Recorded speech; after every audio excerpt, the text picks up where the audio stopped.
spoiled woman insists I let her skip the line by user quickname 5703. In New York City nightlife, bouncers at large bars are usually black men. Fitting that demographic, drunk strangers somewhat frequently assume I'm security. Usually it is somewhat funny, like people handing me their ID if I am anywhere near the door or asking where the bathroom is while I am clearly dancing with friends. One evening in my early 20s, I was on the Lower East Side chatting with friends while waiting in a long line for a popular bar. A woman in her late 20s who I had never met walks up from the street, interrupts our conversation, and states, "Do you read the bouncer who said I could skip the line?" "No, that wasn't me," I respond politely while trying to turn back to my friends. We were nowhere near the front. "Yes, it was you. You said I could skip the line," she insists, drawing the attention of others in line. Uncharacteristically, I snap back, "It wasn't me, so get to the back of the line." The small crowd within earshot stifles their laughs as the lady sinks to the back of the line around the block. "No, I want to arrange your furniture delivery or book your hotel room."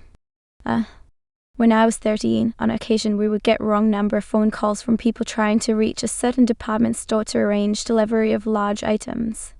We'd say they had the wrong number, and that was the end of the call. But one woman argued with me and absolutely insisted that I was the store employee and I needed to get her sofa to her. She would not be convinced otherwise. I hung up and she didn't call again. Years later, when I was a young adult, we'd get calls expecting us to be the nearby hotel. We'd tell them they had the wrong number. There were a lot of these calls. We contacted the hotel and told them they'd made a mistake and published our number in error somewhere. They insisted there was nothing they could do to fix this. The calls mysteriously stopped after my roommate started asking for CC numbers he didn't write them down and giving out bogus reservation numbers. It wasn't nice, but it worked. Just happened to the wife, by user No University 8161. Stopped at DG for a cake mix and eggs because reasons. The first 4 cartons of eggs that the wife checked had broken eggs. She found an undamaged dozen and went to cash out. Mentioned to the cashier what she had encountered, and the lady proceeded to ask her if she separated them out. Wife said no. Then asked the wife why she didn't bring them to her. Wife said, and I quote, "I don't work here, lady." Lol. Swear to God, the lady let out the biggest sigh I've ever heard in my life. Employee wanted my name to compliment me to our manager by user obsessive about cats. This is a bit of an inversion in the usual, but a lighthearted and funny one. I was at my local grocery store really early one morning. Not a lot of customers were there yet.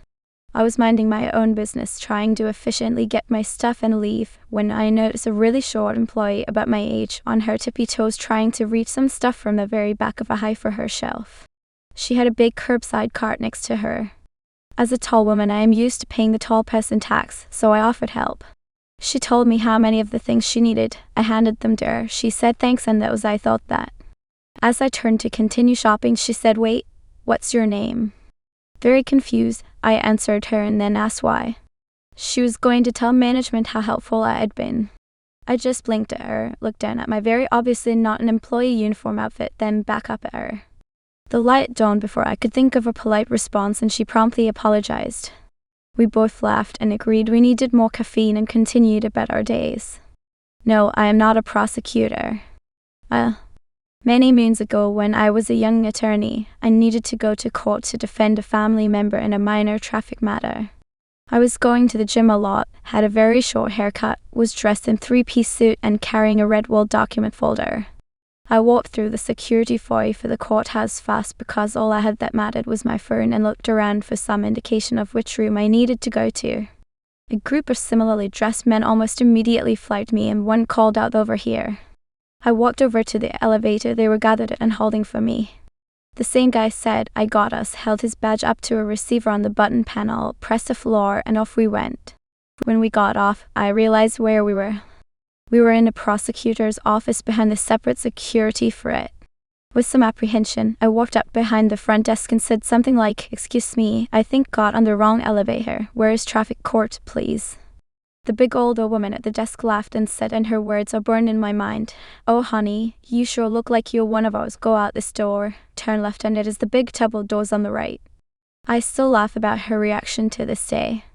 Today I'm sure it would be a huge problem and I'd get arrested.